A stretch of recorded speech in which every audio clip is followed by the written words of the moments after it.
Hello mga auntie, ang daming ang nagulantang o nagulat sa pag-shutdown ng social media ngayong araw. At yung iba nga nagpapanik na ang nasa isip ay nahack na daw ang kanilang mga account.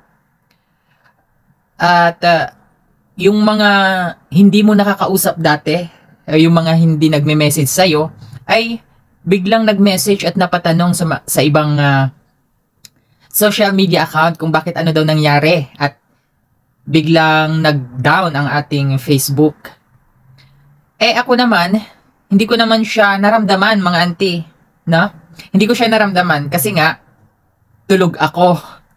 Oo, tulog ako. Sa paggising ko kanina ay pagtingin ko sa Facebook ay okay naman. At hindi ko nga naramdaman, hindi naman nagka-problema kasi nga pagtingin ko is diretso naman siya sa account. At ayun na nga napag-alaman ko na ganun nga ang nangyari, na biglang nag-shutdown at nagpapalagin ulit siya.